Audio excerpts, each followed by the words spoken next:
Армысыздар, ардақты ағайын.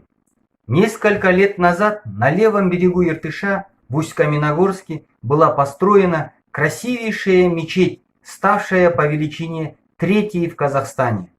Вместимость мечети составила более 3000 человек.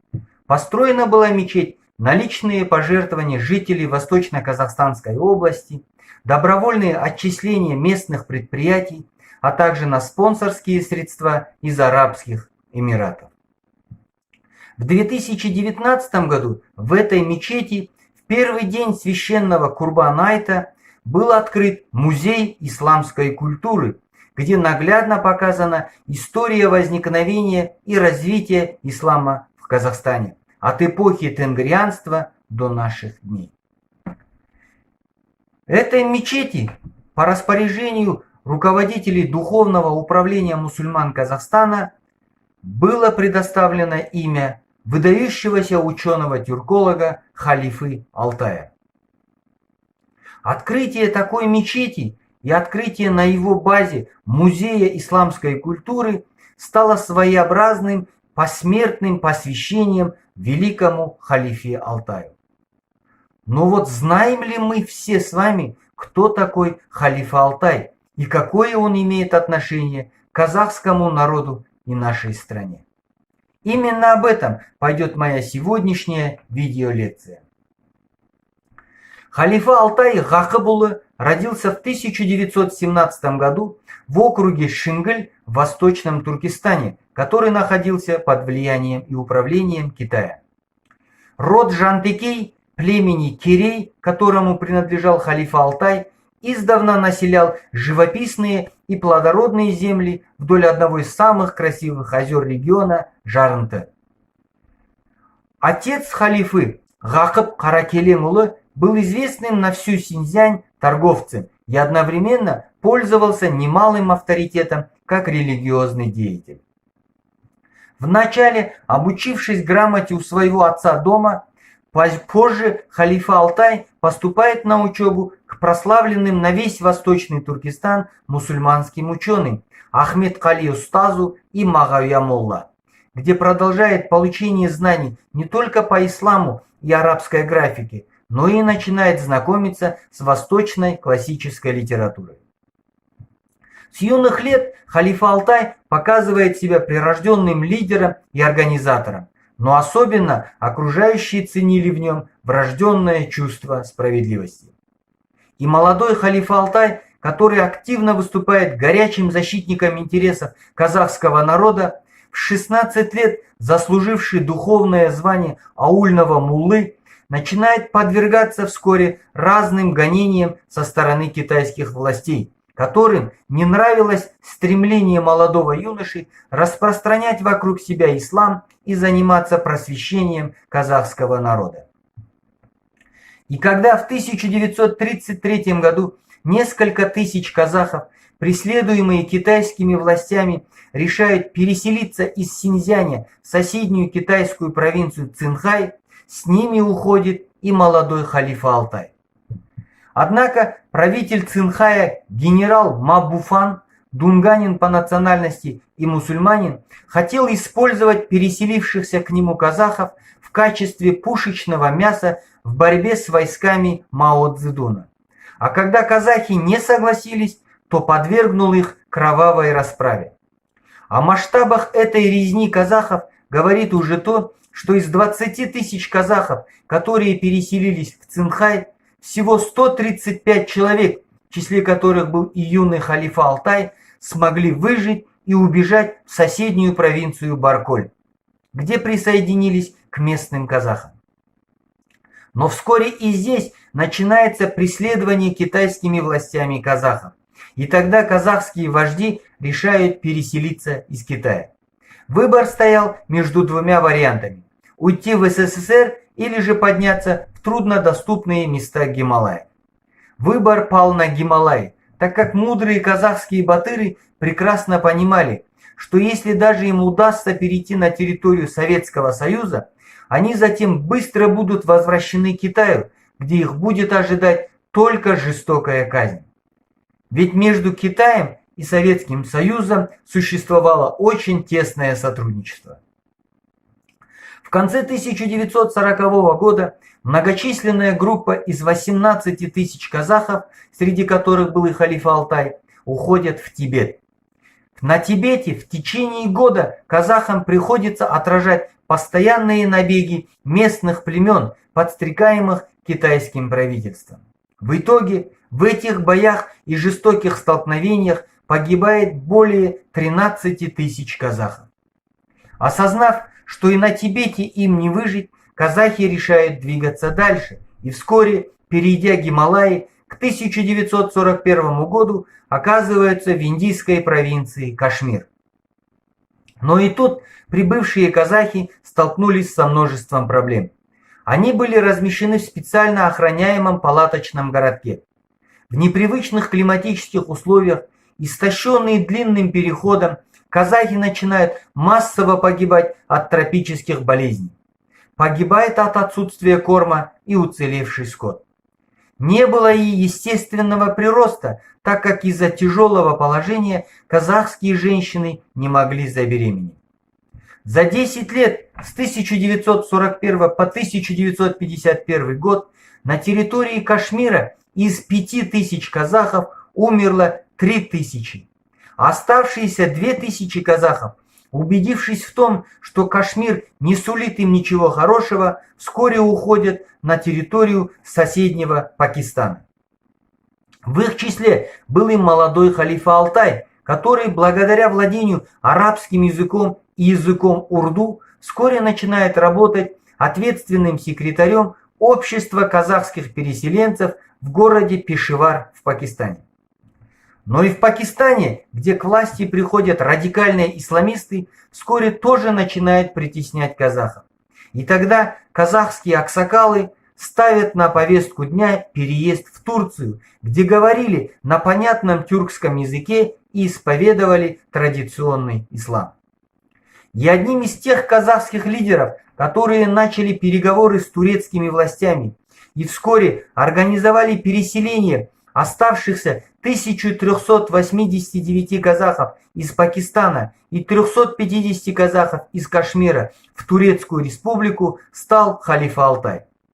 Молодому, образованному, высокоинтеллигентному халифа Алтаю даже удается устроиться помощником консула Турции в Пакистане, что, конечно же, дало ему больше возможностей для оказания реальной помощи своим соплеменникам.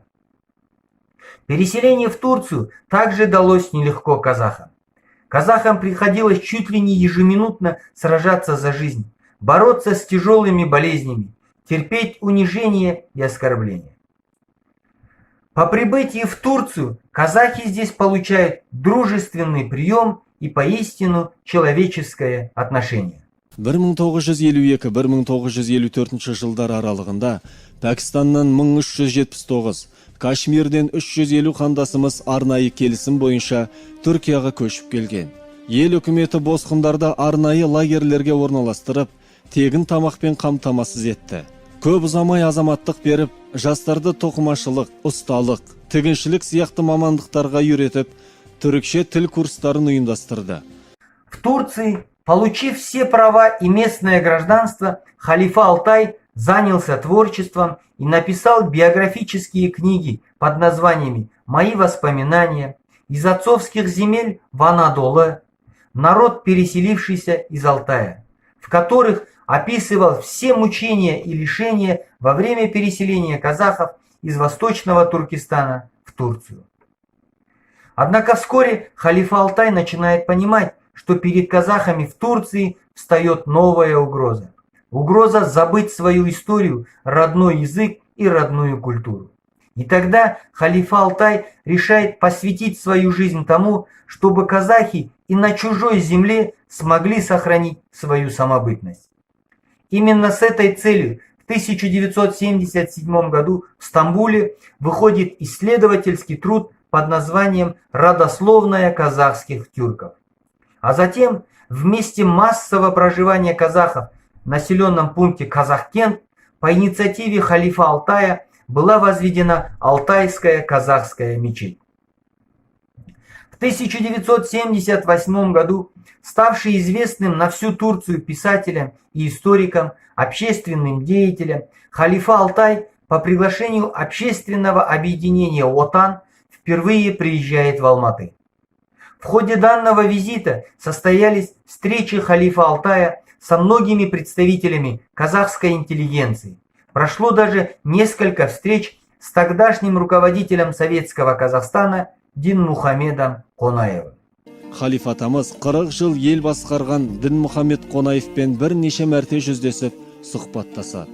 Кездесу жөнінде Дінмұхамед Ахметұлы атамыз былай деп естелік жазады. Бірде Құранды қазақша тәржімалаған белгілі аудармашы, Түркияда тұратын халиф Алтай сәлем бере келді. Ұзақ отырып әңгімелестік. Өмірден көргені де, көңілге түйгені де көп. Дүниеге сергек көзбен қарайтын зерек кісі екен. Адамгершілік жолын, ізгі қасиеттерді, адамдардың рухын нәсият ететін әңгімелері көкейге қонды. Тәрбиелік мәні бар сөздер. Ел ішінде осындай зиялы азаматтардың болғаны қандай ғанибет. Халифа қасиеттік екі нәрсені. Қазақ тілінде өз аударған Құран мен жайнамаз сыйлады. Мен оларды қастерлеп төріме қойдым. Побывав в Казахстане, халифа Алтай отчетливо убеждается в том, что его родной Казахстан находится под полным контролем Москвы, а казахский язык и ислам находятся на второстепенных ролях. С этого момента великий ученый начинает задумываться о возвращении на историческую родину, чтобы принять самое активное участие в возрождении казахского языка и священного ислама. Но, четко осознавая, что в советском Казахстане у него не будет возможности распечатать свои произведения, халифа Алтай решает перед выездом в Казахстан заняться переводом священного Корана на казахский язык. Қазақстанның тілі діні жойылып барады екен деп Қазақстанға келіп, соны көріп барып, со Құранға бастаған. Аударам, Құран аударам, қазақ халқына білген дінімді, білімімді үйретпесем, айтпасам, мен күнәлі болам Алланың алдында деп бастады. Конечно, перевести священный Коран на какой-либо язык невозможно, так как священная книга передана людям и существует лишь на одном языке – арабском. Однако халифа Алтай стал первым казахом, который постарался донести смысл Корана на казахском языке. На это у великого ученого ушло более 6 лет, и только в 1988 году он выпускает книгу под названием «Перевод смыслов Корана на казахский язык», которая была написана на казахском алфавите, составленном Байтурсыновым на основе арабской графики. И напечатана эта книга была в турецкой типографии «Фах» тиражом 800 тысяч экземпляров. Большую помощь в написании этого труда халифе Алтаю помогло прекрасное владение не только арабским, но и татарским, азербайджанским, турецким, персидским, узбекским, чагатайским языками. После написания этой книги халиф Алтай, который сам не владел кириллицей, начинает поиски спонсоров для издания своего перевода Корана на основе кириллицы. И в 1991 году в королевской типографии Саудовской Аравии в городе Медина тиражом в 1 миллион экземпляров был напечатан перевод смыслов Корана на казахский язык на основе кириллицы. Окончательное решение о переезде в Казахстан халиф Алтай принимает, когда услышал о провозглашении независимости Казахстана в 1991 году. Журналист Уларбек Нурғалымұлы так описывает данную ситуацию. Қазақстанның тәуелсіздігін алғаш болып ресми түрде мойындаған Түркия болатын. Сол күні Стамбул көшелерінің бірінде келе жатқан халиф Алтай көпшілік радиодан бүгін қазақ елі тәуелсіздік алды. Жер бетінде Қазақстан деген мемлекет пайда болды деп саңқ еткен дауысты естейді. естиді де егіліп жылайды. Сол тұрған жерінде құбыланы тауып алып, сәждеге кетеді. Жаратқан иеден: «Ия Аллам, қазақ деген халыққа ақыры еркіндік бердің ау, енді айбарлы мемлекет қыла көр» деп дұға тілейді. Қуаныштан ыршыған көз моншақтары тас еденге тырс-тырс тамып ұзақ жатыпты. В 1992 году халифа Алтай, имея на руках многомиллионный тираж книги «Перевод смыслов Корана на казахский язык», приезжает на свою историческую родину. Сразу по приезду халифа Алтай принимается в Союз писателей Казахстана и активно включается в деятельность по распространению традиционного ислама среди казахов. В этой сфере тогда была очень сложная ситуация. И только в только что обретшем независимость Казахстане появляется огромное количество миссионеров христианства. Немало ходило и пропагандистов радикально-экстремистских течений ислама. В этой ситуации халифа Алтай много ездит по стране, много выступает. Кроме председательства в Международном центре духовного воспитания «Инабат», в 1995-2000 годах каждую пятницу халифа Алтай ведет авторскую программу про ислам на казахском радио. В 1994 году халифа Алтай удостаивается международной премии «Алаш» в области литературы. Однако такая активность и популярность не у всех находят поддержку и понимание. Находятся такие казахи, которые начинают постепенно выталкивать великого ученого из общественной жизни страны.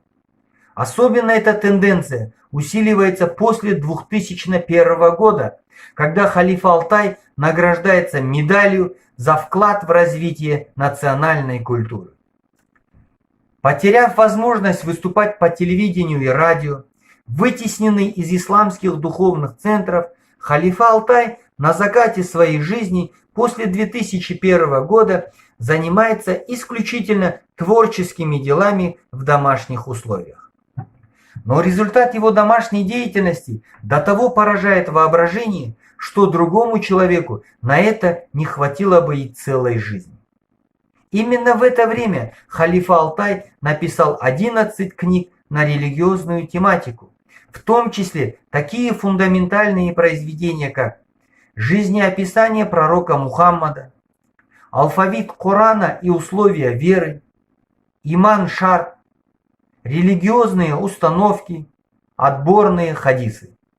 Одновременно ученый занимается восстановлением книги «Елиткан», выпущенной в 1911 году на татарском языке в городе Казань. Не прекращает халифа Алтай и переводы религиозных и духовных книг с арабского на казахский. К примеру, он перевел именно в это время книги «48 джума в одном году» и 2 праздничные хутбы, а также краткую историю ислама. Умер выдающийся ученый тюркского мира халифа Алтай в 2003 году в возрасте 86 лет в городе Алматы. Однако со смертью ученого постепенно начинает тускнеть и его имя.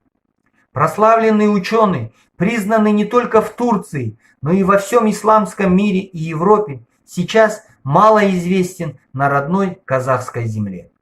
А ведь в настоящее время казахскому народу явно не хватает такого духовного лидера, честного, мудрого, высокообразованного, всей душой любящего свой народ.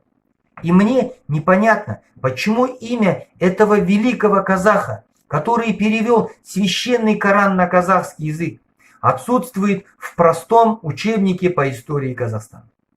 Почему в Алматы и Нур-Султане имя халифа Алтая не носят большие улицы и центральные микрорайоны?